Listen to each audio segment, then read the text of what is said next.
તો પશ્ચિમ બંગાળમાં ભાજપની જે ભવ્ય જીત થઈ તેની ઉજવણી વડોદરામાં પણ કરવામાં આવી છે। પશ્ચિમ બંગાળમાં જીતની ખુશીમાં કાર્યકર્તાઓમાં ઉત્સાહ જોવા મળી રહ્યો છે। ડેરી ડેન સર્કલ પાસે શહેર ભાજપ દ્વારા કાર્યક્રમ યોજવામાં આવ્યો। મોટી સંખ્યામાં નેતાઓ અને કાર્યકર્તાઓ અહીં હાજર રહ્યા।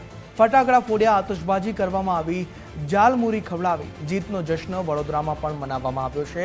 શહેરમાં ભાજપ કાર્યકર્તાઓમાં આનંદની લાગણી, આનંદનો માહોલ છવાયેલો જોવા મળ્યો છે ભાજપની ભવ્ય જીત બદલ।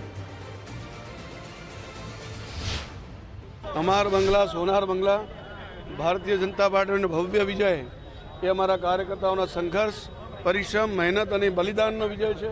अमरा शीर्षस्थ नेतृत्व मान्य नरेन्द्र भाई, मान्य अमित भाई, मान्य नितिन नबीजी मार्गदर्शन में आ पूरी चूंटनी लड़ाई थी। छेल्ला केटला वर्षों संघर्ष बाद आज भारतीय जनता पार्टी भव्य विजय बंगाळनी अंदर प्राप्त थयो छे। साथे साथे आसाम में पण त्रीजी वखत सरकार बनावा जई रह्या छे, पुडुचेरी में बीजी वखत सरकार बनावा जई रह्या छे। एवी रीते जोईए तो आज भाजपानो भव्य विजय घणा बधा राज्यों में थयो छे। जे राज्यों में तमिलनाडु और केरल में पण अमरा वोट शेर वध्या छे। एवी रीते नागरिकोए जे समर्थन आप्युं छे, हूँ नागरिकों ने पण खूब खूब आभार व्यक्त करूँ छूँ।